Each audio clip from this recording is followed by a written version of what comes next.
Hey everybody, Shoebox Legends here. Thanks for joining me for episode number 200 in the history of this YouTube channel. Really appreciate you stopping by and thought I would do something a little different for episode number 200, kind of celebrate the milestone with a bigger card, a slabbed card that I've been wanting to show off, and this seems like a good opportunity to do it. So I started, just to give a little background info, I told a story many episodes ago about a Kylian Mbappe soccer card that I bought 2-3 years ago for $5. It was a rookie card of his from a high-end product. It was just a base card numbered to like 50. I think all the base cards were numbered out of 50 in this particular product. It was like Rookie Anthology or something like that. I forget the set name. But in any event, picked it up for $5, buy it now, and it seemed like too good a deal to be true. But the card arrived, everything was legit, tucked it away in a box, and a couple years back, maybe beginning of 2020, when things really started to get nuts in the hobby, I sold that card for an exorbitant amount of money for a card that I paid $5 for. And I used the proceeds that I made back to buy 5 slabbed singles. And the first of which was this 68 Topps Mickey Mantle that I showed in the video where I first talked about this. So really happy about this one. Working on a playing era mantle run, and was pretty pumped that I could fund, the purchase of a 68 from a lowly $5 soccer card. But as I said, that was one of just 5 cards that I picked up with the proceeds. So in a weird way, you can kind of look at it that each one of these slabbed cards effectively cost me like $1, because I paid $5 for the Mbappe. Obviously, it wasn't this Mbappe. It was a much more valuable one, but paid $5 for that, sold it, and got 5 slabs in return. So in a way, in effect, I pretty much paid $1 for this Mickey Mantle from 68 Topps. And I also paid, effectively $1 for this 1956 Topps Willie Mays, the Say Hey Kid. Pumped to have this one. I do intend to work on and complete a Mays playing era run eventually in my collecting lifetime.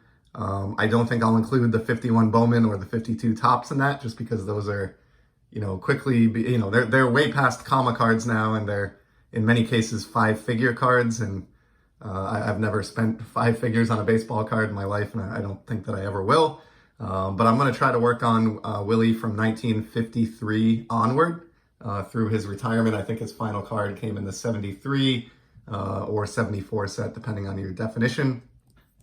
And so was happy to plug a relatively early career gap here with this beautiful 56 Topps. This is the grayback variation. As most of you probably know, a lot of the cards in the 56 release came in multiple stock options. So they had the gray back like this, or a whiter cardstock back. I don't really have much of a preference when it comes to the card backs from this set. Was really just looking for the best Mays that I could afford in a decent grade that was gonna, not necessarily break the budget that I had from the Mbappe card. Sort of had it in my mind that I wanted to pick up 4 or 5 vintage cards with the proceeds from that Mbappe, and I didn't want to blow them all on one card.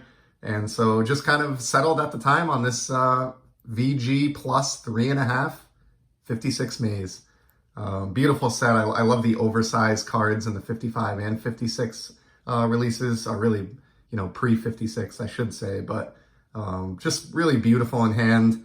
I wish I had actually found one that had a little bit better centering. That's usually what I look for most in vintage. And this one is obviously a little bit off left to right and even top to bottom. Very, very common with the mid-50s Topps releases, so it really doesn't bug me that much. And I just chose this one based on, aesthetic beauty.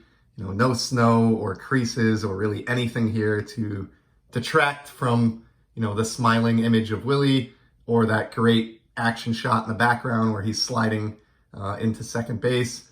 At least I think it's second base. So yeah, just great card. Here's a look at the back. The lighting in here isn't cooperating all that well this morning, but I love the amount of space back in the 50s that was dedicated to the cartoon on the card back. Just awesome. So yeah, really nice card. I haven't prioritized Mays as far as picking up his vintage stuff to the same level that I have Mantle and Aaron. Kind of decided that I wanted to chase those two guys first and try to get them out of the way, or at least mostly out of the way, before moving on to guys like Willie Mays and Roberto Clemente and others. But in the meantime, it was nice to take a little sidestep there, knock one pretty important card off the Mays collection bucket list. And again, really happy with that for a soccer card that I didn't care too much for. And if you think these two cards are cool, wait until you see the remaining three that I picked up with these Mbappe funds. I think you'll be pretty blown away. So we'll leave it there for today. Thanks again for joining me for episode number 200. As I've said many times, I really appreciate all of the support and camaraderie in this awesome YouTube card community. I am still going strong. I find it hard to believe that I've managed 200 episodes in the first 6 or 7 months here, but we have barely scratched the surface of this collection that I've been accumulating over my lifetime. I have so much more to share with all of you, and there are new cards coming in weekly, as is the case for most of you as well. So I am planning to run strong here through the end of the year and onwards. I hope you'll stick with me through episodes 300 and 400 and beyond. And again, really appreciate all the support. So we'll cut it there for now. Thanks so much for joining me, and I'll be back in the near future with some more sports card content. Until then, take care.